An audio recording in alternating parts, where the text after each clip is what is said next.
ఈరోజు మహబూబ్నగర్ జిల్లా కేంద్రంలో ఈ స్వతంత్ర భారతదేశానికి రాజ్యాంగాన్ని అందించినటువంటి పెద్దలు డాక్టర్ బాబాసాహెబ్ గారి విగ్రహం ముందు ముక్త కంఠంతో న్యాయవాదులందరితో పాటు ఇవాళ జ్యుడిషియల్ ఎంప్లాయీస్ కూడా మహిళా ఉద్యోగులు కూడా అందరూ కూడా నడుం బిగించి ఇవాళ ఈ నిరసన కార్యక్రమానికి వచ్చి కేంద్ర ప్రభుత్వానికి ఒక క్లియర్ కట్ ఒక సంకేతాన్ని ఇచ్చిండ్రు. ఈ ఉగ్రవాదాన్ని అణచడానికి మీరు ఎంత కఠినమైన చర్యలైనా తీసుకోండి, మీ వెంట ఈ దేశ ప్రజలమందరం మేమందరం న్యాయవాదులం జ్యుడిషియల్ అందరం ఉన్నామన్నటువంటి ఒక సందేశాన్ని ఇవ్వడం జరిగింది.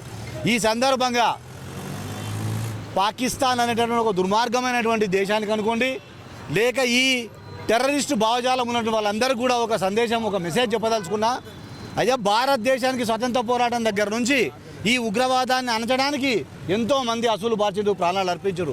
ఒక మహాత్మా గాంధీ కావచ్చు, ఓ ఇందిరా గాంధీ కావచ్చు, ఓ రాజీవ్ గాంధీ కావచ్చు, వాళ్ళతో పాటు అనేక సందర్భాల్లో బార్డర్ సెక్యూరిటీ ఫోర్స్ కావచ్చు, పోలీసు అధికారులు కావచ్చు, బంబే లాంటి దాడుల్లో అధికారులు కావచ్చు, ఎంతోమంది రక్షణ దళాలు పోలీసు అధికారులు అసూలు బాధ్యులు వాళ్ళందరి ప్రాణాల విలువ మరియు వాళ్ళందరి జీవితాల స్ఫూర్తితో ఆ చరిత్ర అంతా స్ఫూర్తి చేసుకుంటూ ఇవాళ కృత నిశ్చయంతో ఉంది నవభారత్ మొత్తం కూడా ఇవాళ కేంద్ర ప్రభుత్వానికి అండగా నిలుస్తూ ఉంది.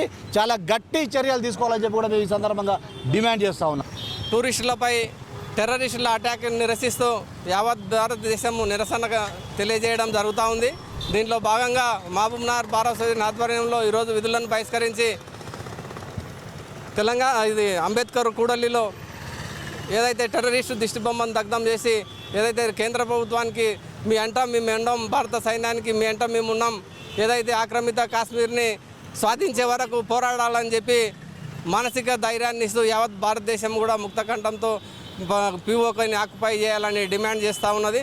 ఈ తీవ్రమైన చర్యని ఖండించాలని యావత్ కుల మత ప్రాంత భేదాలు లేకుండా యావత్ భారతదేశ ప్రజానీకాన్ని కోరుతా ఉన్నాం.